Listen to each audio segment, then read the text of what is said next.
Praise God. Hallelujah. Good morning sa ating Diyos na buhay, sa ating Panginoon sa Kristo, at sa inyo mga kapatid ko sa pananampalataya kay Kristo Jesus, sa biyaya at gabay ng ating Amang Diyos, tayong lahat ay nagtipon-tipon sa pagkakataong ito. Muli, bago ang lahat, gusto ko munang magpatotoo at kukunin ko na ang oras na ito dahil this coming 25, madaling araw, aalis po ako, magbabakasyon. At mamimiss ko kayo ng isang buwan. So, babalik po ako ng June 25. Nawa, kung paano kumilos ang Diyos sa atin dito, nawa, patuloy na kumilos pa rin ng Diyos. Kahit na ako'y malayo. At napakagaganda mga kapatid ng mga patuto ng ating mga kapatid tungkol sa pamilya. Dahil sa isang pamilya na talagang binabalot ng salita ng Diyos, ito ay isang napaka-biyaya at malaking kagalakan sa bawat membro ng pamilya. Dahil kung ang isang pamilya ay nagsisilbi sa isang Diyos na totoo, ito yung pinaka-aasam ng bawat isa sa atin. So, nawa, mga kapatid, sa patuloy nating paglakad sa sanlibutan ito, alam natin na napakaraming mga distraction. Sabi nga doon sa exhortation, kailangan kalimutan natin. Let's focus on one thing. Look unto Jesus. Kaya nga, sa pag-uwi ko, hindi ko alam kung anong dapat kong gawin. Subalit, sabi ko nga, Lord, ayoko magsalita, kayo ang gumalaw. Dahil, maaring may gagawin ng Diyos dahil ang pagbabakasyon kong ito supposed to be dapat pinaplano ko pa by September dahil doon yung birthday ng anak ko. Subalit, may mga pagkakataon na sabi ko, maaring ito na yung kalooban ng Diyos dahil maaring may gagawin siya at may purpose ang pag-uwi ko. So nawa, iserve ng Diyos ang purpose na yun at humihingi ako ng gabay sa inyo mga kapatid na ipanalangin nyo rin ang aking pamilya, lalo ng tigit ang aking ina, ang aking ama. Dahil nakikita ko na masyado silang busy, nakapokus sila doon sa kayamanan ng sanlibutan ito. Hindi sila nagpo-focus doon sa salita na naibahagi ko, pero parang ang bigat ng yun ang alam natin na ang nararamdaman ng isang mananampalataya na kung binabahagi mo yung salita ng Diyos, tunay na salita ng Diyos ang binabahagi mo, para bang binabaliwala nila na ito yung pinaka-importante, ito ang napakahalaga na dapat makuha nila. So, purihin ng Diyos at sa pagpapatuloy mga kapatid, tayo magsitayo at tayo humingi ng gabay sa ating Diyos na buhay.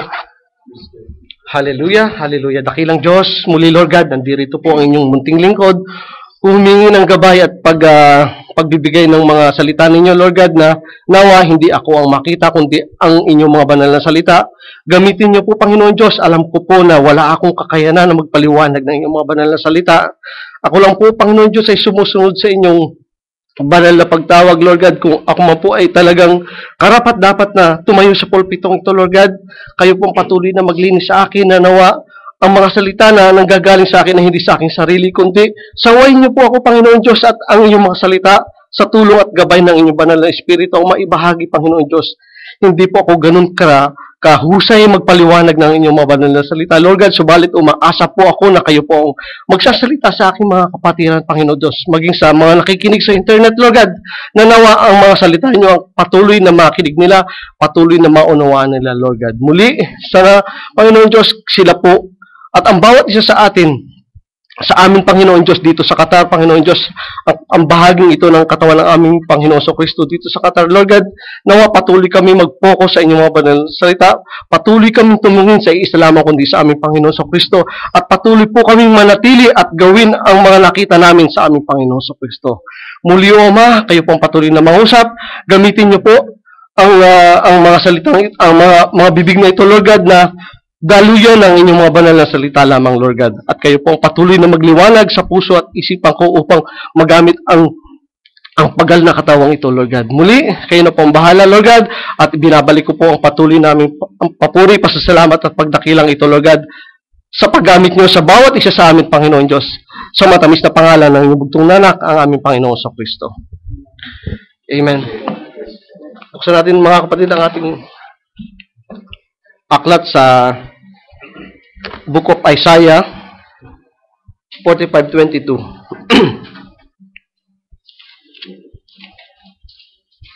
Look unto me, and be ye saved, all the ends of the earth, for I am God, and there is none else.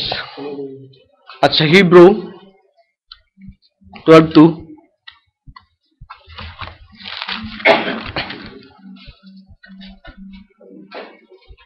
looking unto Jesus, the author and finisher of our faith, who for the joy that was set before him endured the cross, despising the shame, and it sat down at the right hand of the throne of God.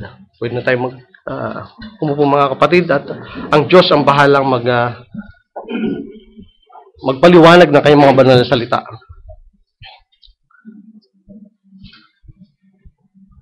Look unto me and be ye saved, all the ends of the earth. Ito ang laging paanyaya ng ating amang Diyos. Simula pa noong unang panahon, mga kapatid. Bakit nga ba nagkaroon ng ganitong pag-anyaya ang ating Diyos sa kanyang nilikhang tao? Na siya lang ang tingnan upang maligtas.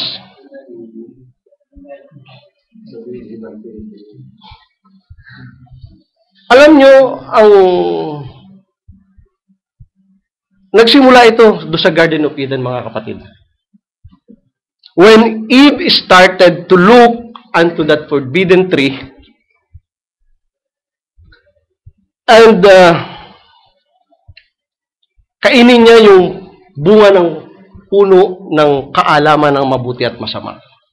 At sa paglipas ng panahon, patuloy ang pagsalangsang ng tao sa salita ng Diyos. Kahit na may utos na. At sa bawat pagtatapos ng kada panahon sa mundong ito, bago magkaroon ng paghatol, mga kapatid, He is always saying, look unto me all the ends of the earth, because He is always making Himself known. At bawat pagtatapos ng kada panahon, at the end of the world system, before the judgment will come, magpapakilala at magbibigay siya ng salita upang ang tao ay maligtas.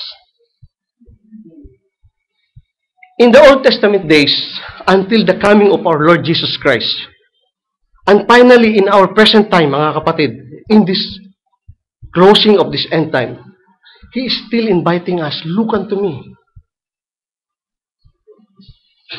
Mula noon hanggang ngayon, naririnig natin ang paalalang ito. Look unto me, look unto me. Ito ang katotohanan, ito ang salita ng Diyos. Kung sasabihin natin, look, it means to pay attention. To be more watchful, to be more observant, and to make us aware what is really happening in this world. Malapit na ang pagtatapos ng mundong ito, mga kapatid. At sa lahat ng mga salita na naririnig natin dito sa pulpitong ito, this is all warnings at paalala para sa atin. Hindi na kailangan tayo magsalita pa ng mga napakalalalim na bagay sapagkat ito ay ipinahayag na ng Diyos, ipinaliwanag na sa atin lahat. Lahat ng mga revelasyon na nagmamanifest sa iglesyang ito. Alam natin na hindi ito galing sa ating sarili, hindi ito galing sa lahat ng mga tumatayo dito sa pulpito. Ito ay turo ng banal na Espiritu Santo. At alam natin na, sabi nga, nagagalak sila na naririnig ang mga salita ng Diyos na ito. Bakit? Kasi nauunawaan nila ang salita ng Diyos. Lumilinaw sila ang tunay na salita ng kaligtasan sa kanila. So, look, to make you recognize kung ano ba yung kaligtasan na ating daladala. To make you comprehend mentally, to make us comprehend physically, to make us most especially comprehend spiritually. Dahil ang paggalaw ng Diyos ay hindi sa literal na mundong ito. Ito ay beyond. Sabi nga yung sixth sense. Hindi natin makikita ng five senses natin. Subalit, kung tayo ay magpapaloob sa salita ng Diyos, mga kapatid, mahahayag sa atin. Kahit na magsalita ng malalalim na bagay dito sa pulpito, nakukuha natin dahil meron tayong catcher. Magsasalita tayo dito ng malalalim na bagay, hindi na natin kailangan ipaliwanag ng verse by verse kasi kuha na natin dahil yung sa atin ay greater than doon na sa labas. Amen. Look unto me. And God saying in this verse, for I am God and there is no other.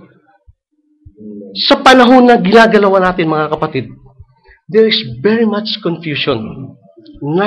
Napakalaking kalituhan ngayon ang nangyayari sa mundong ito kung tungkol sa Biblia ang pag-uusapan. Maging ito man ay sa mga relihiyon at denominasyon, lalo na kung ang Godhead ang sentro ng pag-uusapan natin. It is almost mystery to all. Kaya naman nagkaroon ng doctrine na Holy Trinity. One God in three person. The first person, the second person, the third person. Meron ding two-ness. Dalawa ang Diyos nila, ang Ama at ang Anak. At meron din namang extreme oneness na si Jesus Christ on all siya na yung Diyos. So, maraming kalituhan. Ano ba yung pwede nating pagbasihan? Ano ba yung maaari nating tingnan, makikita natin ng visible kung Diyos ang ating pag-uusapan? Walang iba kundi ang salita ng Diyos. Subalit, ang salita ng Diyos, kailangan hindi tayo mag-interpret, kundi ang banal na Espiritu.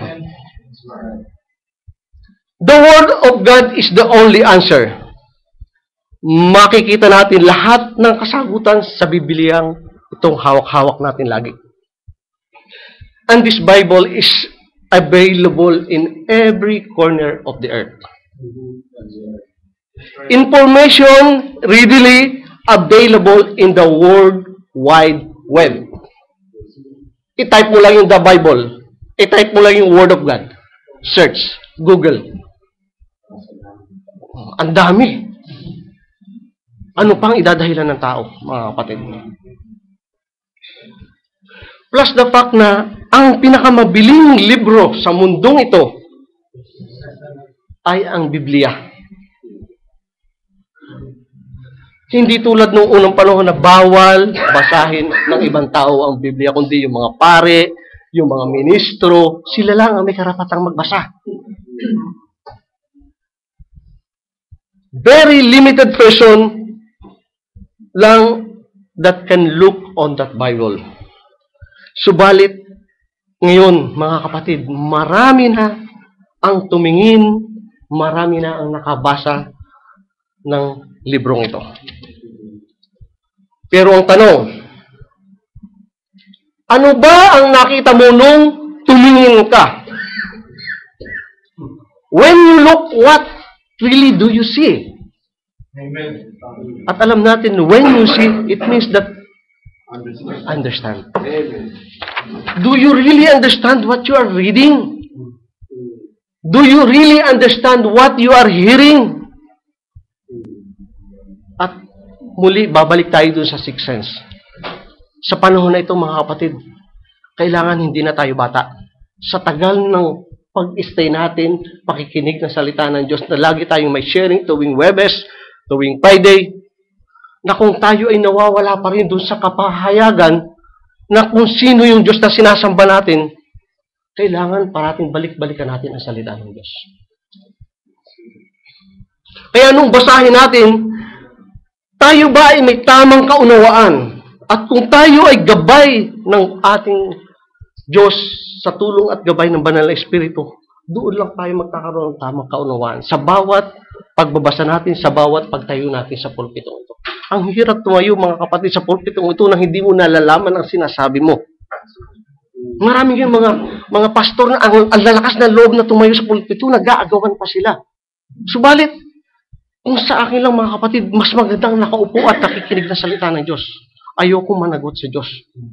Dahil kung ikaw ay magsasalita ng ikalalaso ng kaluluwa ng mga nakikinig, malaking pananagutan ito sa Diyos. Kaya hindi dapat talinong tao kung titingin tayo sa Biblia, kundi sa gabay at turo ng banal na Espiritu. Kaya nga madalas natin sabihin, if there's a biblical question, there is a biblical answer. Not an intellectual understanding. Dahil sa karunungan ng tao, nagkagulo ang iglesia ng Diyos. In every church ages, there is an invitation. Come and see. So, yung come and see, nakita mo ba? Nakita ba natin? Sabi nga ng ating propeta sa huling panahong ito, 3 things that you should not do. Yung hindi mo dapat gawin pagdating sa salita ng Diyos. Don't misinterpret, misrepresent, and mislocate the Word of God. If we do that, it is the start of a big problem. If we misinterpret the Word of God, we will understand it incorrectly. And we will get a wrong idea that there will be 3 gods. The first person, the second person, the third person. And if we misinterpret the Word of God, we will misrepresent the Word of God and we will declare which is not true. At mamimislead ang congregation. That is the wrong way of eternal salvation. And if we will misrepresent the Word of God, then we will mislocate it. And we will be preaching the wrong manna. We will be preaching the wrong message of the hour. And totally lost our eternal life. Hindi natin pwedeng i-message yung message ni Moses ngayon. Nalalabas tayo sa Egypto. Pero ang paglabas natin ay yung spiritual Egypt. Hindi literal. So, hindi pwede nating dalhin yung ministeryo ni Noah na sumakay kayo sa arka. Subalit ngayon, ang paglabas natin ay ang pagsakay natin sa spiritual ark. Amen. So, ang mensahe natin dala na ngayon ay yung mensahe ng ating Panginoon sa Kristo. But, ang message na ito ay hindi sa first coming, kundi yung sa second coming. Pero may sumobra na. Ang message nila nasa third coming na. So, makikita natin mga kapatid, look unto Jesus. At dapat sa tamang panahon natin, titingnan ang mga mensahe na ating tatanggapin upang magkaroon tayo ng kaligtasan. Pansinin natin mga kapatid, naging tradisyon na ang pagpunta sa mga iglesia. Ano ba talaga ang purpose natin sa pagpunta sa mga simbahan? Hindi ba upang makita natin ang ating kaligtasan? Yan ang normal. Yan ang talagang purpose ng bawat isa sa atin. Hindi naman tayo pumunta ron para tayo lumayo sa Diyos eh. Pumunta tayo sa simbahan para tayo lumapit sa Diyos. Subalit, yung paraan ang nagiging problema ng paglapit. Now, kung pupunta tayo sa church service, what really our purpose? May mga sarili ba tayong intensyon? O gusto lang makita natin ang ating mga kapatid na babae, mga kapatid na lalaki, makita ano bang suot ni sister, ano ba ang damit ni brother? Do we look for the big and organized church? Do we look for the class of people attending the church? Hindi tayo ganun. At yung iba, pupunta lang sa simbahan para lang makita siya na nagsisimba. Maraming ganyan. At yung iba, pupunta sa simbahan na meron silang ini-expect kung ano yung sasabihin ng tatayo sa pulpito. At kung makarinig na sila ng mga salita ng Diyos na laban doon sa kanilang doktrina, sa kanilang mga credo, sa kanilang mga pananaw, bigla na lang yung tatayo at aalis na. So many people come in the church already drawn up their opinions, just waiting for a few moments, at kung hindi sila mag-agree, sisibat na sila. They won't stay to hear anymore. They won't stay to see if there is really truth behind what they are hearing. Hindi na sila magsasaliksik kasi meron na silang daladalang kanila. Kaya nga sa atin, kahit na anong gawin mo, pag puno ang isang tao, babahaginan mo ng salita ng Diyos, hindi tatanggap yan dahil aapaw at apaw lang yan. Alisan mo muna ng laman ang isang baso para malagyan mo ng panibagong laman upang ito ay tumanggap na tumanggap. Subalit pag ito'y puno na, wala tayong magagawa mga kapatid. Talagang hindi siya tinawag ng Diyos. That's right.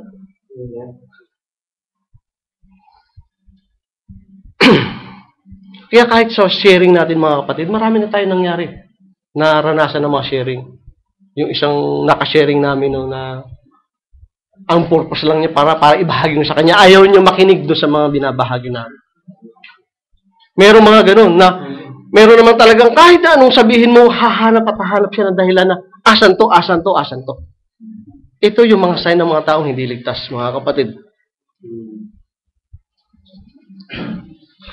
Dahil hindi nila binigyan ng pagkakataon ang katotohanan ng salita ng Diyos. And that is the very reason kung bakit hindi nila maintindihan ang ating Panginoong Kristo. When He came here on earth, ano ang sabi sa ating Panginoong Kristo? He is Beelzebub. He is winebibber. Nakikipantay sa Diyos. He is blasphemer. They are looking for some other Messiah na yun sa expectation nila na yun ang dapat ang Messiah. Kaya hindi nila nakita ang ating Panginoon Kristo. Ang mga Pariseo, ang mga hari, ang mga Saduceo, nag-i-expect sila ng Messiah na ipapanganak sa palasyo o kaya sa isang magandang tahanan. Hindi nila may expect na doon pa lamang gagaling sa sabsaban. So, sabi nga natin propeta, many times when Paul was speaking to the group of people, they listened to him closely as long as he stayed in the law. But when he began to tell the revelation and the heavenly vision, yung mga isinabi sa kanya ng ating Panginoon Kristo, they rose up and screaming and quickly changed that congregation. He left that congregation. They left that congregation. But those revelation, ito ay para lang sa mga elect ng Diyos, mga kapatid. Yung mga makakarinig nito na elected ng Diyos, hindi yan naalis. At bakit tayo nananatili dito? Nagsasayang pa tayo ng oras dito? Hindi. We know that before the foundation of the world, we are elected. Napakaganda noong exhortation kanina. Somebody's knocking. Medyo po. Sino yan?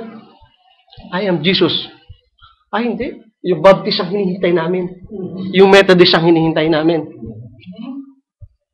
Yung Pentecostal ang hinihintay namin. Hindi si Jesus.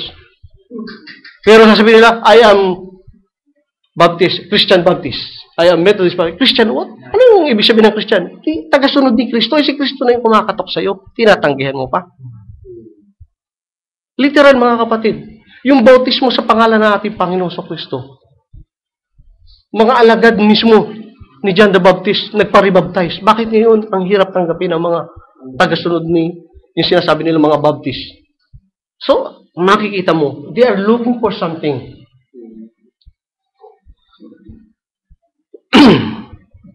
So, kung makikinig lamang sila sa sinasabi ni Apostol Pablo, he is revealing the truth of the word.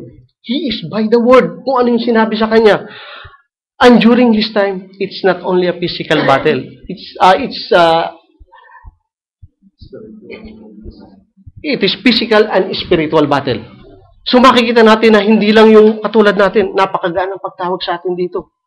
It is a spiritual battle. Kaya lang, talagang hindi nakikita natin ang kalaban. Basta lalabas na lang yan, makikita mo na lang pag nag-manifest na yung mga sinasabi niya. Subalit during that time ni Apostol Pablo, physical yung laban nila. Talagang kailangan humayo sila, maglakad sila, sumuong sila sa kamatayan, sumuong sila sa pagkagutom, sumuong sila sa paglalayag sa dagat na nagkakaroon ng mga bagyo at mga ipo-ipo. Pero sa atin, andito tayo. Bakit tayo naging settled dito? Bakit tayo naging kampante? Dahil tayo ay nasa loob ng salita ng Diyos. Mapalad tayo mga kapatid at hindi tayo doon dumating sa punto na ang panahon ni Apostol Pablo. Paano pa tayo tatanggap kung doon sa panahon ni Apostol Pablo tayo na ipanganak? So napakabigat. Subalit ngayon, mapalad tayo mga kapatid. At sa panahon ng propetas, nung time na nangangaral siya, marami rin siya mga experiences mga kapatid. Pag siya ay nagbabahagi ng katotohanan ng salita ng Diyos. Sa isang revival, one time nagkaroon siya ng isang meeting. Ang konti ng tao, siguro maaaring konti pa dito, maaaring ganito karami. Sabi niya, sana kinuha ko na lang yung love offering ko para nag-offer ako ng free breakfast para maingganyo yung mga tao na dumating. At doon ko sasabihin ko ano talaga yung purpose ko na kailangan nyo marinig ang kaligtasan ng inyong kaluluwa. One time, may campaign. Pagkatapos ng breakfast, nung inintroduce siya ni Livell na siya magsasalita, ang kanyang teksto, I was not disobedient to the heavenly vision. Hindi pa siya nakapagsalita ng 8 salita, sabi niya, 1/3 of that ministers umalis na. Kasi alam nila yung tutumpukin ng mensahe ng ating propeta ay hindi ayon sa kanila. So makikita natin mga kapatid, sabi nga niya, I am saying this with respect, sabi niya, I have more understanding and better fellowship with a bunch of African witch doctor than I did with that group of that minister. Bakit? Kasi sabi niya yung mga witch doctor, mas interesado pa doon sa salita ng Diyos na paano ba yung kaligtasan na ibinabahagi mo? Ano ba yung Diyos na ipinapangaral mo? Pero yung mga minister na ito, nakita nila, nako, ang sasabihin na naman niya, yung mga bisyo niya na ganito-ganito. So, noong unang panahon mga kapatid, marami na rin aging sa propeta. Hindi lang sa panahon nito. Buhay pa siya, marami ng kontra. Paano pa sa panahon ito? Kaya di nakakapagtaka na marami ang sumisira sa mensahe ng ating propeta.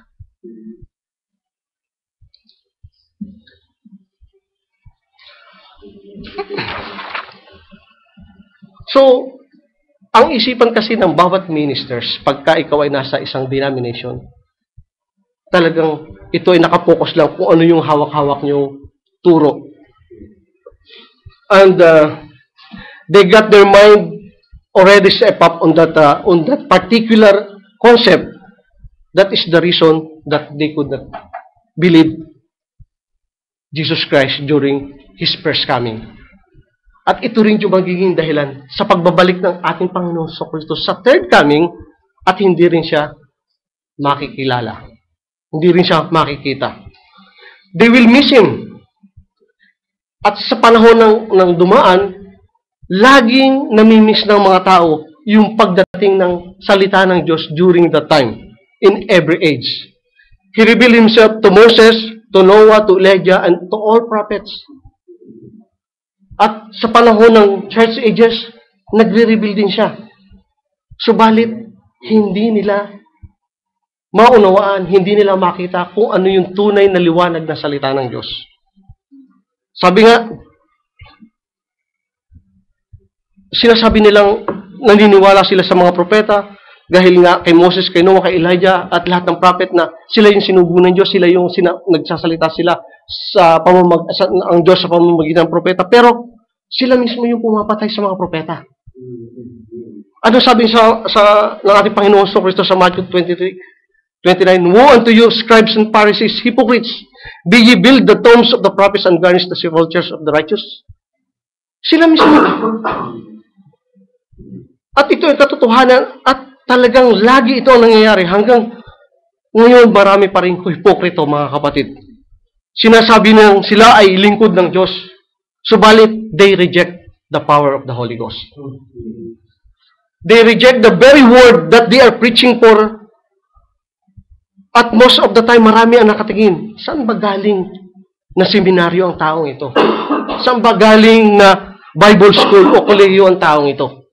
Bakit nangangaral siya? Kala mo kung sino. Ganun ang nagiging perception nila, lalo na sa ating propeta sa huling panahon ito. Bakit ganitong manamit ang taong ito? Parang hindi ministro kung manamit. Sabi niya, yung pagkaganyan ng ministro, he is crazy.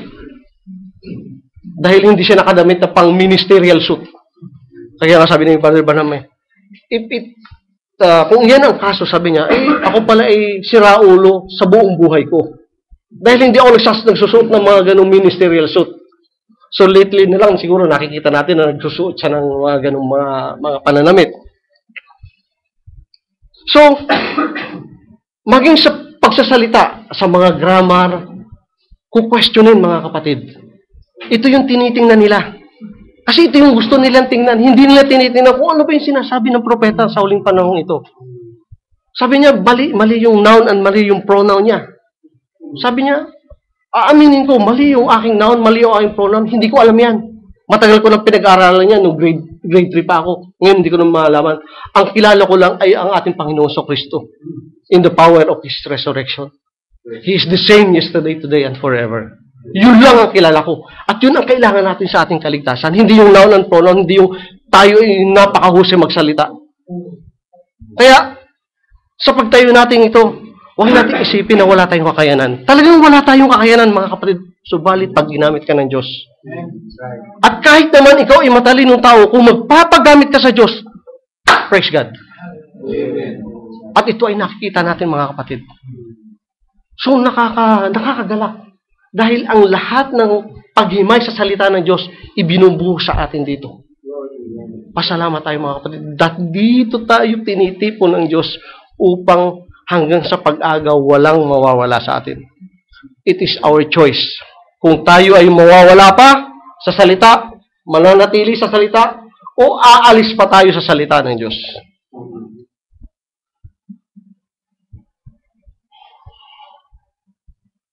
Marami ang tumitingin sa ating Panginoon Kristo na siya ay tao lamang.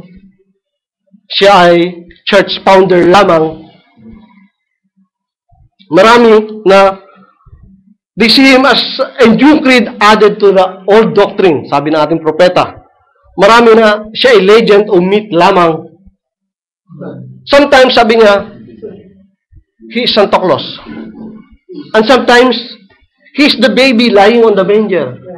So, kulang sa kapahayagan o hindi na unawaan ang salita ng Diyos. They look unto Jesus but they don't see.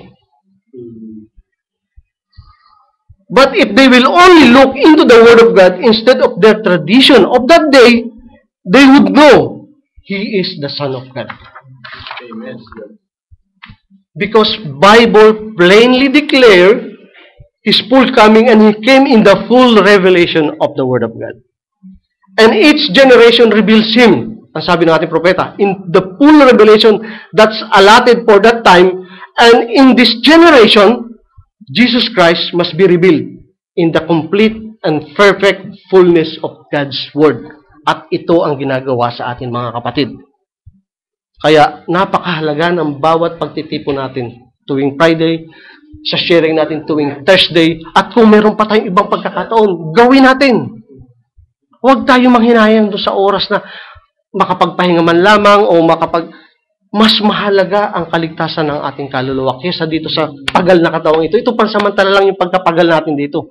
Pero once na tayo dumating doon sa punto na babaguhin tayo, bye-bye world. Wala na tayong pagluha, wala na tayong kapaguran, wala na tayong pag-iyak, at puro kaligayahan sa piling ng ating Diyos na buhay at sa ating Panginoong Kristo. So today, in the time that we are living, it is perfection time for the saints. At kung hindi man ito tanggapin ng mga church, meron at merong church na tatanggap. Sabi nga ni St. John sa Matthew 3:9, I think not to say within yourself, we have Abraham to our father, for I say unto you that God is able of this stone to rise up children unto Abraham. So pwedeng gumawa, pwedeng doon sa batong yun, pwedeng gumawa ng mga anak ni Abraham ang Diyos. Ang mananampalataya. Pwede siyang gumawa ng isang iglesia doon sa bato. And there will be a chosen church in this end time, mga kapatid, who will fully accepting the message of the hour. At tayo yun, mga kapatid.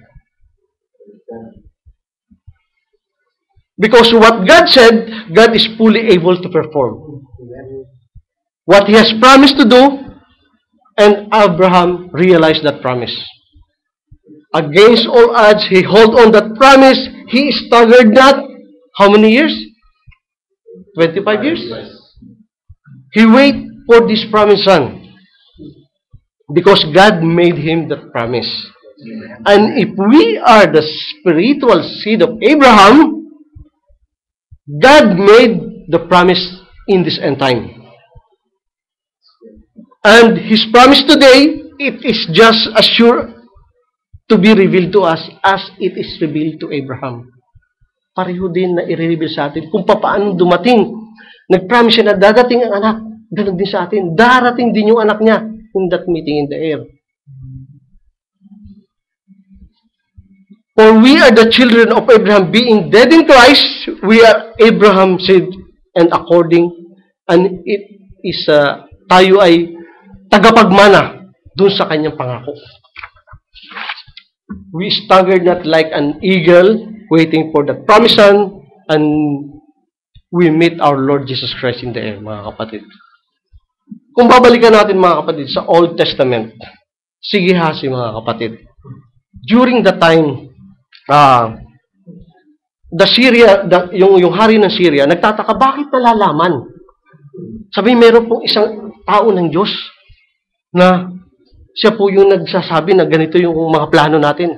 Sabi, sino ba yung spy natin? Hindi, may tao nga po ng Diyos na nalalaman yung sinasabi natin dito sa chamber mo. Sabi niya, sige, saan ba siya napunta? Nandun sa Dotan. Pinasearch siya. Puntahan nyo. Madaling araw, pinuntahan. Nagising si Gehazi, ang dami. Nakapaikot sa kanila ang chariot ng mga kalaban, mga horses. Sabi nga doon sa 2 King 6:15, and when the servant of the man of God was risen early, and gone forth, behold, an host compassed the city both with horses and chariot. And his servant said unto him, alas, my master, how shall we do? Anong gagawin natin? Master, ang dami. Ito yung nakita ni Gehazi, mga chariot and horses. Napapalibutan sila ng Syrian army. So, sabi ni Elisha, alam niya, he really see the real situation. Sabi niya, and he answered, fear not, for they that be with us are more than they that be with them. So, katulad natin, greater is he than in us than it is in the world. Ganun din sa testasyon ni Elisha at ni Gehazi. Sa atin, ganun din. Meron tayong kasama-sama na greater than doon sa mga nasa sanlibutan. At makikita natin na kung ang isang iglesia ng Diyos ay may espiritu ng Diyos. So, ang iglesia ay may espiritu ng Diyos, He can spiritually discern kung ano ang nasa paligid niya. We can physically understand na kung anong gagawin natin at we can stand against doon sa mga army na isusugo ng ating kalaban. Dahil alam natin, kasama natin ang Diyos. At sa tuwing makakaranas tayo ng mga pagsubok, mga kapatid, at harap tayo sa sitwasyon na napakabibigat, at wala na tayong magagawa at wala tayong kalaban-laban, kung ano ang ginawa ni Elisha, ayun din ang ginagawa natin. Ano ba yung ginawa ni Elisha? Sabi niya sa susunod na verse 17, and Elisha prayed. Nanalangin siya. And said, Lord, I pray thee, open these eyes that he may see. And the Lord opened the eyes of the young man, and he saw, and behold, the mountain was full of horses and chariot of fire around about Elisha. So, napakarami. So, sa atin, huwag tayong mag-iisip na para bang lugong-lugong na tayo sa mga problema, lugong-lugong na tayo sa mga kahirapan. Hindi kahirapan ito. This is only prelude to our eternal life. Sinasanay lang tayo ng Panginoon na tayo ay pinatatatag na ikaw ba'y talagang karapat-dapat sa eternal life na ibinibigay ko? So, yun ang pinakamaganda nating mga gawa, mga kapatid. Always pray. Parati tayong manalangin. We keep on communicating with God, mga kapatid. Huwag natin kalimutan. Sabi nga ng ating pastor, kahit sa CR, kasama-sama niya ang Diyos. Kinakausap niya ang Diyos. At ito ay narinig ko na rin na sinasabi ng aking sister wife. Kahit sa paglilinis niya, habang nililinis siya, hindi ko matatapos ang paglilinis ko ng bahay o sa edad kong ito, talagang bibigay ang katawan ko. Pero sa tulong at gabay ng Panginoon, nagagawa ko ng maayos at ako'y nagiging maayos. So, kung tayo ay patuloy na hihingi ng tulong sa ating Diyos, always communicate with our God. Ang sabi nga ni Jeremiah 33, call unto me, and I will answer thee, and show thee great and mighty things, which thou knowest not. So, mighty things, ang ibibigay niya, ang ipapakita niya sa atin, na hindi natin aakalain na ganun palang gagawin ng Diyos. It is all in the hands of the Lord, mga kapatid. Kaya kung kasama natin ang Diyos, sabi nga dito sa Romans 8:31, what shall we then say to these things? If God be for us, who will be against us? So, hindi tayo pababayaan ng Diyos, mga kapatid. Tayong lahat ay bahagi ng katawan ng ating Panginoon sa Kristo. At tayo ay hindi pababayaan ng Diyos. Parati maging ang pamilya natin, poprotektahan yan dahil tayo ay patuloy na lumalakad sa salita ng Diyos. Ngayon, mga kapatid, ang mga tao, masyado silang aligaga sa mundo. Masyado silang nakatutok sa sitwasyon ng mundo. How they can survive physically, materially, financially. They are always looking the situation dito sa mundong ito na ganito. Ito yung normal na kalakaran sa mundo. But for us, we look the word physically and spiritually. The events that happening in our world today, if we are a spiritual person, makikita natin yung physical na aspeto at yung spiritual things na sinabi ng Diyos sa Biblia na mangyayari. So, nakikita natin na mangyayari yung physical na mga events at yung spiritual things na sinabi ng Panginoon na ito talaga ang mangyayari, makikita natin nagmamanifest. So, sa panahon kung ano yung mga signs na makita natin na malapit na talaga ang pagbabalik ng ating Panginoon sa Kristo. Makita natin ang gera, ang peste, ang mga natural disaster nangyayari. Subalit, ano ang nakikita nila? Natatakot sila, gumagawa sila ng mga solusyon na ano ba ang dapat natin gawin pag dumating yung ganitong dilubyo o yung ganitong mga lindol o ganitong mga tsunami. Subalit sa atin, kita natin na this is the sign na malapit na dumating ang ating Panginoon sa Kristo. Nagkakaroon ng gera, nagkakaroon ng pag-aaway-away ang mga bansa. Subalit, alam natin na mangyayari ang mga bagay na ito. We discern that the time is at hand.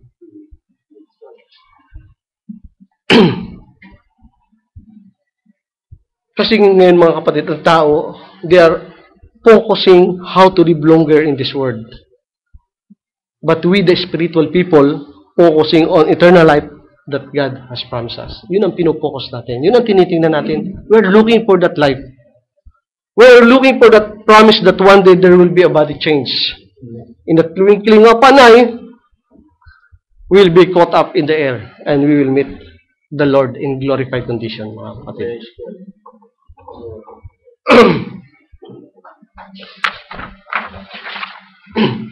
Dahil kailangan, mga kapatid, makita natin na this is perfection time. Yun ang hinihiling sa atin. Pag perfection time, kailangan 100%. Perfect. So, paano tayo magiging perfect?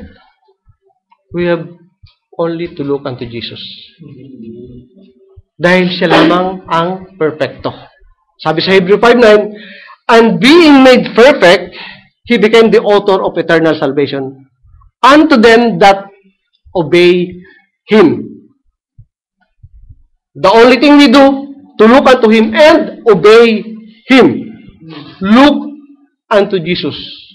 Looking unto Jesus, the author and finisher of our faith, who for the joy that was set before Him endured the cross, despising the shame, and is set down at the right hand of the throne of the Father.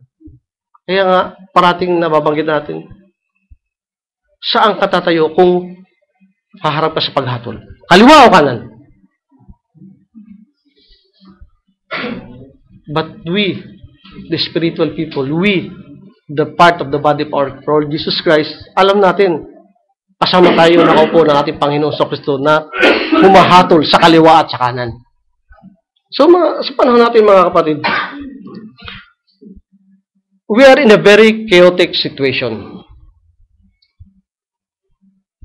It is always evening time if we are talking about our eternal salvation.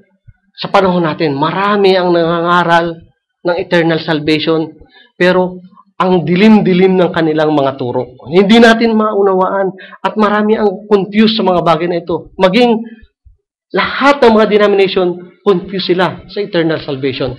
Pagsasabi mo, basta tanggapin lang natin ang Panginoon. So, tanggapin mo lang sa puso, sa isip mo, He is my Lord and Savior. Okay na. Save ka na. Subalit, ano ba yung tunay na pagtanggap? Paano mo ba tinanggap? Sa paanong paraan mo tinanggap? Yun ang nagiging question. Subalit, ayaw na nilang pakinggan ang mga bagay na yun. Basta sa amin, parehas lang yan. Yung Father, Son, Holy Ghost, in Jesus' name, parehas lang yan. At ito'y narinig ko na rin sa Father ko. The same. Yun din yan. Binasa ko na yan.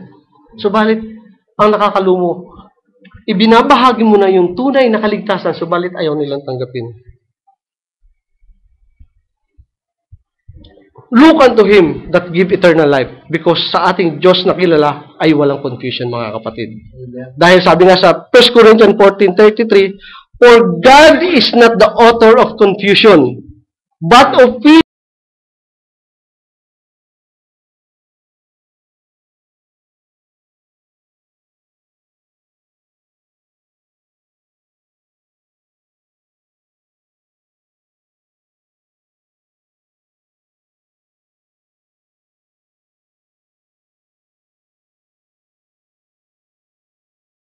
So, sabi ni Apostol Pablo sa Hebrew 10:25, not forsaking the assembling of ourselves together, as the manner of some is, but exhorting one another, and so much the more as ye see the day approaching. So, lagi, ito, parati natin binabasa ito, maaaring gas-gas na linya na ito. Subalit, parati natin ipinapaalala para hindi tayo makalimot, mga kapatid. Kaya, walang pananagutan ang mga tumatayo dito na nagpapaalala. Kung ikaw na nakikinig ay hindi ka nagtitake heed doon sa paalala, it's up to you. It's our free will. Ang Diyos ang nakakaalam ng puso at isipan natin. So, we are all aware that time is at hand. Lahat ng hiwaga ng Diyos ay lalong lumilinaw sa atin, mga kapatid. At lalong pinatatatag ang ating pananampalataya. We see the complete revelation is very abundant, mga kapatid. Nakikita natin to. And with the guidance of the Holy Ghost, lahat ng mga loopholes, lahat ng mga nakaawang na unawa natin, ito ay binibigyan ng kasagutan ng ating Diyos at pinaglalapat-lapat na bakit tayo ay binibigyan ng kanuwan sa 70 weeks, sa serpent seed, sa Godhead, sa theophany. Bakit? Dahil ang kailangan ng Diyos ay yung perfect church at makakasama lang tayo dun sa perfect church kung tayo ay perfect din. Hindi pwedeng sasama tayo dun sa perfect at ikaw naman ay imperfect. Hindi magmamatch. Kung perfect ang church, yung believer, perfect din para magmatch. And through and through His Son, our Christ Jesus, nakita natin ang plano ng Diyos para sa kanyang mga hinirang sa huling panahon ito. And we now understand what He told to the apostles. Sabi nga ng Jesus Christ sa John 14:6, Jesus said unto him, I am the way, I am the truth, and the life. No man cometh unto the Father but by me. So, nakita natin yung tunay na kaligtasan sa pamamagitan ng tamang daan at tamang unawa at tayo nagkaroon ng eternal life sa atin. At lahat ng binigay ng Ama sa kanyang bugtong na anak ay hindi niya iniwala. At alam natin na ang ibinigay ng Ama sa kanya, ito ay susunod sa kanya.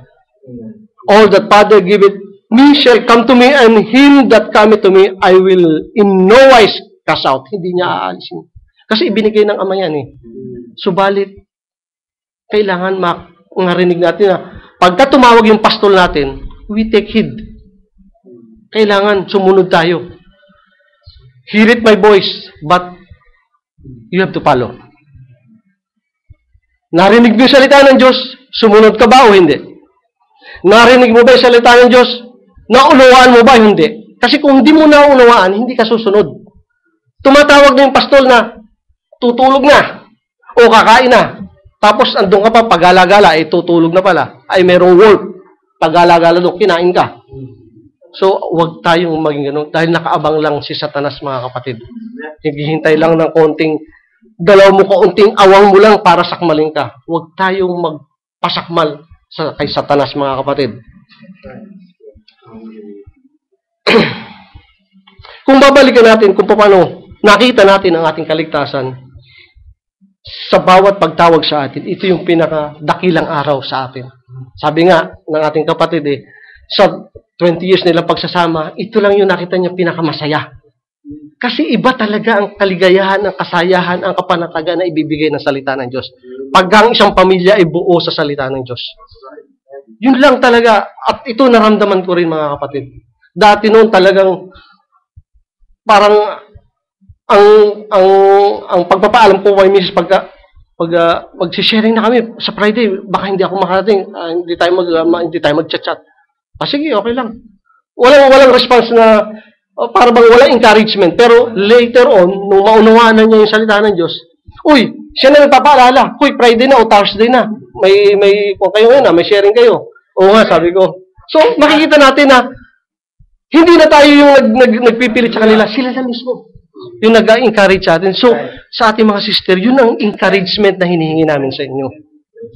Na kung tayo ay guided by the Holy Ghost, tayo ay nagiging parang blessing sa ating mga asawa. So, ganun dapat ang maging kuna. Dahil bigayan to eh. Hindi ko mo tayo yung ulo ng pamilya, yung puno ng ating sambahayan, hindi naman tayo umaabuso. Kasi, ang pagpapasakop natin ay may hangganan. Yung pagpapasakop, andun lang tayo sa pagsakop na tayo ng Panginoon, yun na yun. Hindi na tayo pwede lumagpas doon. Sakop na tayo ng Panginoon. Pero pag lumagpas pa tayo doon, sarili na nating mga kagustuhan yun. So pag tayo nagpasakop sa Diyos, pasakop tayo, mga kapatid, hindi na tayo yung lalabas pa doon sa pagpapasakop na yun. So, when we look unto Him, ibinaling ng Diyos ang kanyang attention sa atin, mga kapatid, upang tawagin tayo kanyang mga anak. And when the Jews don't look, they rejected Jesus Christ, they hang Him on the cross, the blood is spilled unto the ground, dito tayo nagkaroon ng pagkakataon upang tawagin mga anak ng Diyos. Mapalad tayo, mga kapatid, dahil ipinahayag sa atin yung mga bagay na yun. Kaya nga si Apostol Pablo sabi niya, yung hiwaga na ito, huwag kayong magmalaki dahil pansamantala lamang to. May katapusan to. So, huwag nating sayangin ang pagkakataong ito na tayo iubong sa buhay na walang hanggan, mga kapatid. At dito tayo nagkaroon ng pagkakataon, mga kapatid, upang tayo tawagin na anak ng Diyos dahil we look unto Jesus, the author and finisher of our faith. Pansinin natin, mga kapatid, dun sa dalawang kapatiran habang naglalakad papuntang Emmaus. Si Clopas at ang kanyang kaibigan. They are talking with grief in their hearts dahil habang naglalakad sila, pinag-uusapan nila yung mga nangyari. Yung pagkamatay natin Panginoon sa Kristo, tapos that is Easter Sunday, naglalakad sila. Pero hindi nila alam, may nangyayari doon sa Jerusalem, may nangyayari ng pagkabuhay na maguli. At habang naglalakad sila, may sumabay sa kanilang isang tao. Tapos, hanggang sa makarating sila sa bahay at nagkukwento sila, hindi mo ba alam yung mga pangyayari? Parang tinikinok ba? Taga rito ka ba? Hindi mo alam yung mga pangyayari. Kinikwento nila yung nangyari sa Panginoon sa Kristo, yung gano'n. Tapos doon, inanyayahan sila sa loob, kumain, nang gawin ng Panginoon sa Kristo, yung pagpuputol, doon nila nakilala, ay, ang Panginoon sa Kristo, ang kasama-sama nila. So, even though they look unto Jesus, they did not recognize Him. Hanggang sa dumating sila sa kanilang lugar, hanggang sa ayain nila sa kanilang bahay at doon lang nire-recognize na it was Jesus nung pagputol-putulin ng gawin na niya yung before ng crucifixion, ginawa niya kasi yung pagputol-putol ng tinapay. Buong araw nilang kasama ang ating Panginoon Kristo, subalit hindi nila ito nakilala dahil masyado silang occupied dun sa mga nakaraang pangyayari. Yun, doon sila nakapokus. Subalit, yung ginagawa ng Diyos sa kasalukuyan, yun ang hindi nila nakita, mga kapatid. At makikita natin sa panahon natin, marami ang mga madaling maengganyo ng mga miraglo, yung mga miracle, mga signs na nangyayari pagdating sa ating pananampalataya. At yun, mga apparition na yan. Sa panahon nito, maraming ganito. May image ni Mary na nasa dahon daw ng saging, mayroong humahabang rebulto ni Jesus, may dugo na umago sa rebulto ni Jesus. So, mayroong mga dancing sun, may mga apparition. So, nakipag-usap si Mary doon sa mga bata. So, ano ang kaugnayan nito sa ating kaligtasan? Do we have a revelation of how we will get our eternal life kung magpakita itong mga apparition na to? Mabuti kung sasabihin niya, sundan niyo si Jesus. Okay, maganda yun. May sinabi ba sila kung paano tayo maliligtas? May mensahe ba na, yes, si Jesus lang ang tingnan mo para tayo magkaroon ng kaligtasan? Subalit walang ganun, mga kapatid. Sa panahon natin, it is possible that good men and fine women are walking with God, reading His Word, but ang problema is still they don't recognize the hour that they are living. Hindi nila yung mensahe sa huling panahon ito, sino lang ba ang nakakaalam? Yung nasa mensahe lang, pero pagdating ng outside denomination, hindi nila matatanggap. But then, inside this end-time message, believer, nagkaroon na rin ng maraming confusion, mga kapatid. So beware, kailangan parati tayong look unto Jesus, mga kapatid. Yun lang ang pwede nating magkaroon tayo ng kasiguraduhan. This is the hour that certain things of this Bible must be fulfilled. Look unto me, look unto Jesus, and be ye saved. Ang sabi niya, huwag kayong tumingin sa tao, huwag kayong tumingin sa iglesia, huwag kayong tumingin sa Bible school. Look unto the Word of God and be saved. Hindi ang pastor ang magliligtas sa atin. Hindi ang iglesia ng end time ang magliligtas sa atin. Hindi lahat ng katuruan sa end time magliligtas sa atin. Kundi sa salita ng Diyos at sa gabay ng banal na Espiritu. Yun lang ang magliligtas sa atin. If you look unto Jesus, then you are looking unto God. Because He is the Word of God manifested in flesh. Don't fail to look and see that the very God that promised the Word was vindicating in the person of our Lord Jesus Christ. Siya yung spokesman ngayon ng Diyos. Siya yung talagang pinananahana. Sabi nga kung siya ay nangusap sa mga propeta sa kada panahon, but the fullness nasa ating Panginoon sa Kristo. Siya yung kabuuhan ng mga nangyari from Genesis to Revelation. Kaya in the beginning, at doon sa Revelation, Amen. Ang Panginoon sa Kristo, siya magbabalik sa atin. So makita natin, He is the light of the hour. He is the light for the people to walk in. And only the Word of God produces light, ang sabi niya. So look unto Him and be saved. Any doctrine, creed, dogma that is not in line with the Word of God, it is not the light to walk in. So, sabi nga, look unto the light, look unto God, look unto the Word of God, look unto Jesus. Anything that is not built on His Word will be death, kamatayan. Sabi niya sa Luke 21:30, heaven and earth shall pass away, but my word shall not pass away. Kailangan sa salita ng Diyos tayong mabubuhay. Man shall not live by bread alone, but by every word that proceeded out of the mouth of God. So, we always have to look unto the Word of God, look unto Jesus, look unto God, always look to our Lord and Savior, and grace and mercy will fall upon us. For the sure foundation is His Word only. Siya lang, yung salita lang niya, the rock of revelation, coming from above, not from down. Yung mga, kung bakit tayo tumatayo sa pulpitong ito. Alam natin mga kapatid, napakahirap tumayo sa pulpit. Kung ako'y pamimiliin, muli uulitin ko, gusto ko nakaupo. But when I look unto His Word, I saw something unusual. Kung tatanungin natin sa Isaiah, ano ba nakita mo? Ano sabi ni Isaiah sa Isaiah 9:6? For unto us a child is born, unto us a son is given, and the government shall be upon his shoulder, and his name shall be called Wonderful, Counselor, the Mighty God, the Everlasting Father, the Prince of Peace. At ganun na nakita ko. At nalaman ko, yung pangalan ng above all name. I baptized in that name, the name of our Lord Jesus Christ.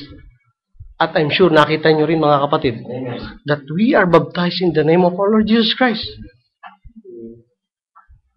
Kung tatanungin natin si Daniel, mga kapatid, Daniel, ano ba yung nakita mo? Ano sabi niya sa Daniel 2:45? For as much as thou sawest that the stone was cut out of the mountain without hand, and that it break in pieces the iron, the brass, the clay, the silver, and the gold. At ganun din ang nakita ko. Kung ano yung nakita din. At nalaman ko na hindi pala ako parte ng imahe. Ako pala ay parte ng bato na dudurog dun sa imahe. So napakaganda mga kapatid. Yung last message, praise God. Talagang napakabiyaya ng Diyos mga kapatid. Kung titingnan natin. Nangungusap ang Diyos sa iglesyang ito mga kapatid. At kung tatanungin natin si Ezekiel, ano ba ang nakita mo Ezekiel? Ano sabi niya? Ezekiel 1:16. The appearance of the wheel and their work was like unto the color of the beryl, and they four had one likeness, and their appearance and their work was as it were in a wheel in the middle of the wheel. At ganun din ang nakita ko. At I'm sure ganun din ang nakita ng mga kapatid. Naramdaman ko na mayroon din ako. Wheel in the middle of the wheel. At yung aking outside wheel, may wheel of faith, ang Holy Ghost, inside the wheel, ang nagpupush ng faith na ito to manifest toward perfection. Mga kapatid. At kung tatanungin natin si John the Baptist, ano ba yung nakita mo dyan? John 1:32. And John bear record, saying, I saw the Spirit descending from heaven like a dove, and it abode upon him. At ganun din ang nakita ko mga kapatid. At sigurado ako, ganun din ang nakita nyo. Nakita ko rin yung dove. At hindi lang yung dove mga kapatid, narinig ko rin yung boses. This is my beloved Son, to whom I am well pleased to dwell in. Hear ye him. When we look, we hear, we understand, we follow. At dahil sa pag-follow natin, hindi lang nakita natin yung dove, bumaba din sa atin. So, we are guided, we are filled with Holy Ghost, mga kapatid. At kung tatanungin natin si Apostol Pablo, kapatid na Pablo, ano ba yung nakita mo? Ano sabi ng Apostol Pablo? Who is the image of the invisible God, the firstborn of every creature? Colossians 1:15. For by Him all things were created, that are in heaven, that are in earth, visible and invisible, whether they be thrones or dominions or principalities or power, all things were created by Him and for Him. And He is before all things, at by Him all things consist. At ano sinabi niya sa Hebrew 1:1, God at sundry times and in diverse manner spake in time past unto the fathers by the prophet, hath in this last day spoken to us by His Son, whom He had appointed heir of all things, by whom also He made the world. So, He made the world. Who is this image of that invisible God? Anong sabi ni Apostle John? In the beginning was the Word, and the Word was with God, and the Word was God. The same was in the beginning with God. All things were made by Him, and without Him was not anything that was made. And sino ang Him na to? So makikita natin mga kapatid, kung tayo ay patuloy na magpo-focus sa ating Panginoon Kristo, makikita natin kung ano nakita ni Apostol Pablo. Ang sabi nga sa 2 Corinthians 4:4, in whom the God of this world had blinded the minds of them which believe not, lest the light of the glorious light of Christ, who is the image of God, should shine unto them. Who is the image of God? Ano ang pagkakaiba nito? Who is the image of the invisible God? Ito ba ay nakita natin? Ganon din ang nakita ko mga kapatid, kung ano yung nakita ni Apostol Pablo. I have seen the image of the invisible God, the Logos, the God's company, to be seen in heavenly dimension. I have seen also the image of God, the Word made flesh and dwelled among us, to be seen in the earthly dimension. So, mga kapatid, ang hiwaga ng salita ng Diyos, napakalalim doon sa mga hindi tinawag ng Diyos. Subalit, pag tinawag ka ng Diyos, ibibigay sa iyo from eternity to eternity. Makikita natin yung umpisa ng creation at kung paano magtatapos ang creation at kung paano ibabalik ang creation ng Diyos. At sa bawat isa sa atin mga kapatid, ano ba yung nakita natin nung tayo tumingin sa ating Panginoon sa Kristo? And I'm sure now our eyes are wide open for this great eternal salvation, dahil kung wala tayong nakita, wala tayo dito. That's right. Amen. Ngayon mga kapatid, another question. Ang tanong ko naman ngayon, sa ating mga kapatid na nakikinig, sa tuwing tatayo dito sa pulpito ang ating mga kapatid na kalalakihan, what do you see? When somebody is standing here in the pulpit, ito ba ay nagiging kagalakan sa inyo? O ito ba ay nagiging katitisuran sa inyo? So it is both sa nakatayo at sa nakaupo. Let's be aware. Lahat tayo. Huwag na nang mangyari na ang salita ng Diyos ay magiging katitisuran sa atin. Ano sabi sa Matthew 11:6? And blessed is he whoever shall not be offended in me. Mapalad kung hindi tayo ma-offend sa kanyang mga salita. Kasi ang na-offend lang dyan, yung tatamaan. Tandaan natin mga kapatid, ang salita ng Diyos ay mas higit pa sa tabak ng talibay magkabila. Hebrew 4:12. For the word of God is quick and powerful and sharper than two-edged sword, piercing even to the dividing asunder of the soul and spirit and of the joints and marrows, and is discerner of the thoughts and intents of the heart. Amen. Kitang-kita ng Diyos kung ano nasa puso ng bawat isa sa atin. Kung tayo ay nagkukunwari, kung tayo may tinatago, kung tayo may kalokohan, kita ng Diyos yan. Amen. And He will condemn that wrongdoings. Mga kapatid, let's clean ourselves. Mind, our soul, our body, our spirit, lahat. Dahil kailangan natin ito for this coming rapture. Amen. Hindi ko sinasabing napakalinis ko mga kapatid. I am struggling also. But humihingi ko ako ng awa at tulong sa ating Diyos na buhay. Maging sa aking pamilya, sa aking, lalo at ligit sa aking ama at ina. Dahil mahirap maiiwan sa mundong ito pagkatapos ng mga bagay ng rapture. Amen.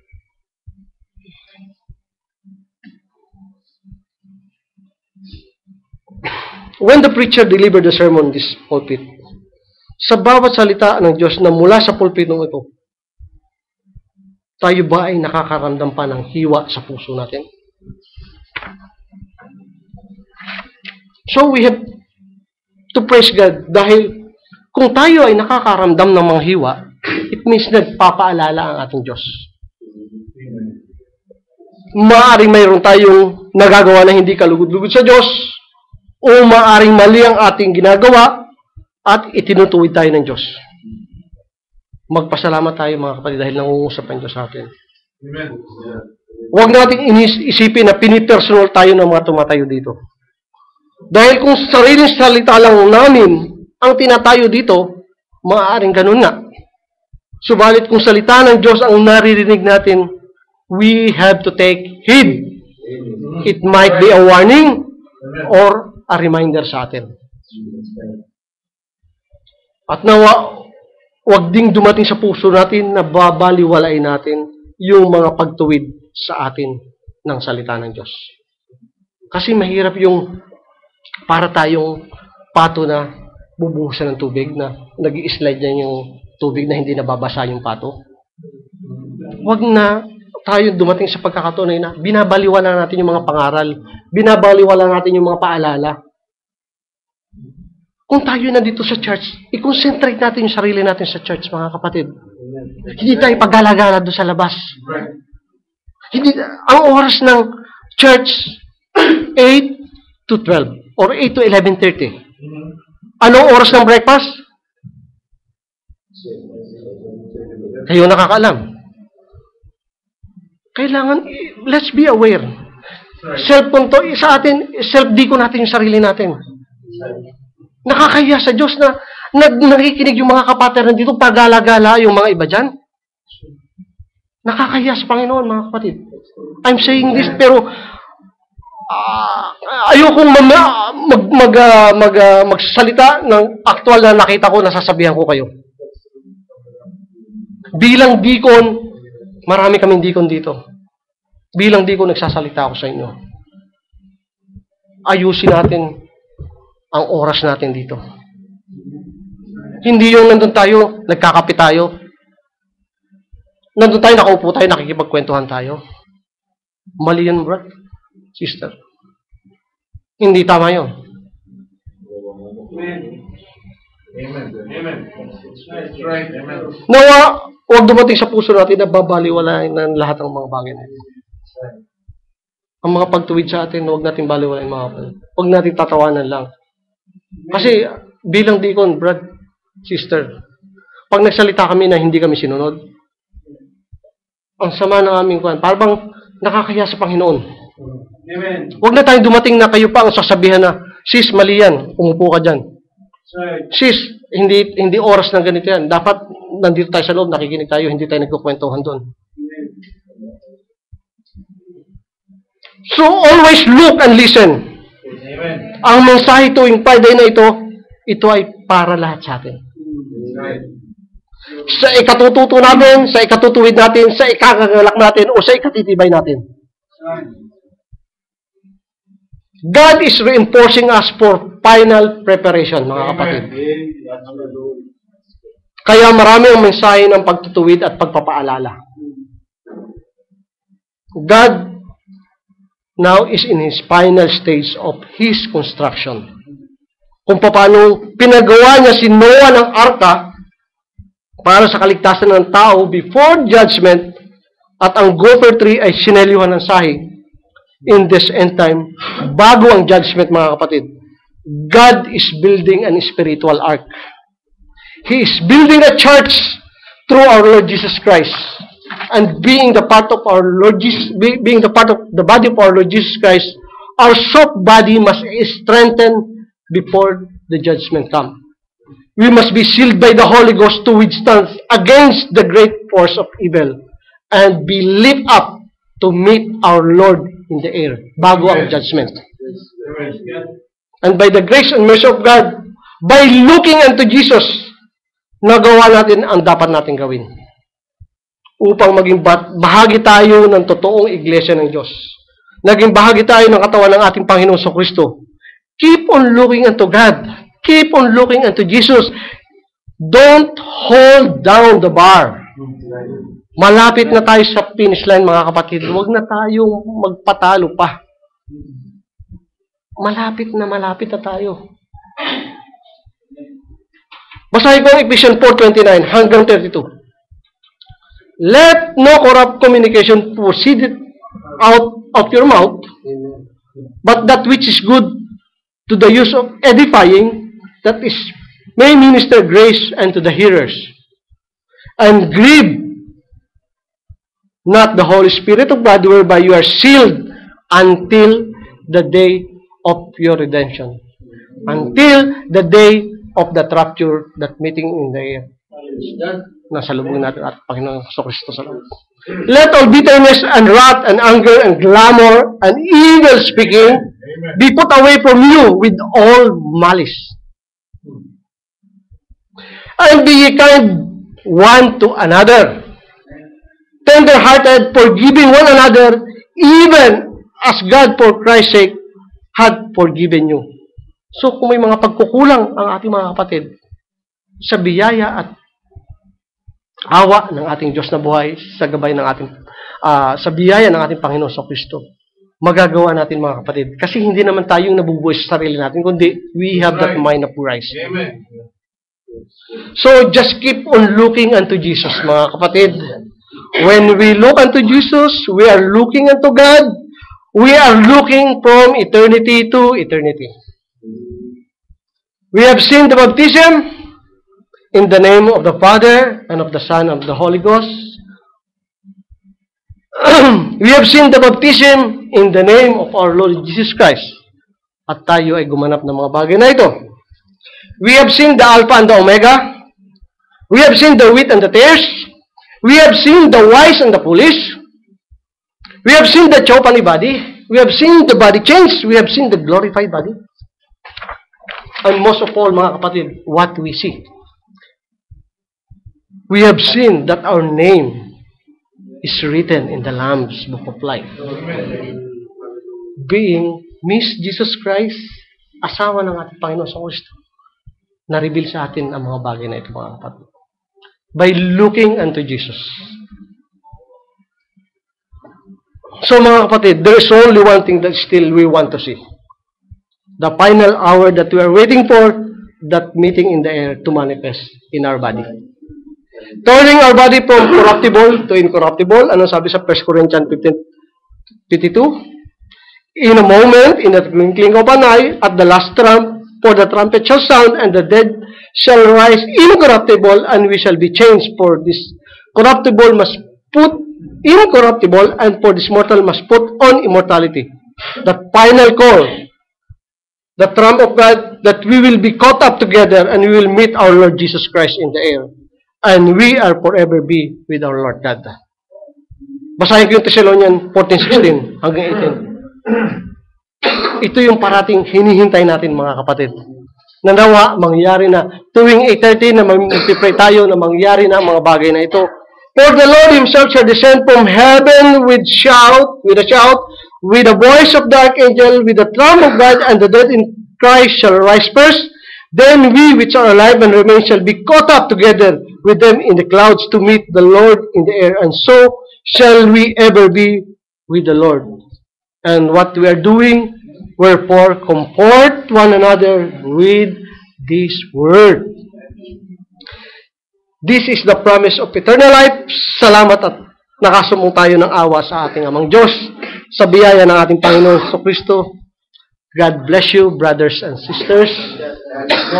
So, see you next month. Or I say, see you in the meeting in the air. So, purihin ang Diyos at magsitayo tayo at magpasalamat sa ating Diyos. Okay?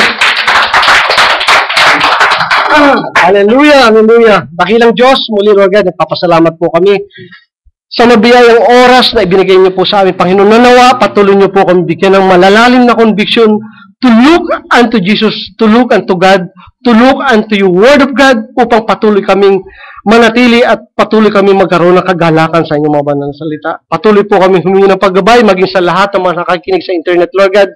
Tulungan niyo po ang bawat isa, Panginoon Diyos, na makita rin ko ano yung nakita namin, Panginoon Diyos, ang kaligtasang ito, ang eternal life na ito, na Panginoon Diyos, na hinihintay namin, na kami po ay laging sumasamo tuwing eternal, Lord. Nanawa, kung loobin nyo na dumating ang aming Panginoon sa Kristo, kayo po ang patuloy na magbigay ng kagalakan sa bawat isa sa aming Panginoon Diyos sa pagsasama-sama namin ito sa inyong mga banal na salita. Tulungan niyo po kami, Panginoon Diyos, at maging aming mga pamilya, Lord God, na malalayo sa amin, Lord God. Ang mga kapatiran sa anumang panig na sulok ng mundo, Lord God, kayo po ang nakakikita, kayo po ang nakakaalam, kayo po ang may makapangyarihan sa lahat, Lord God.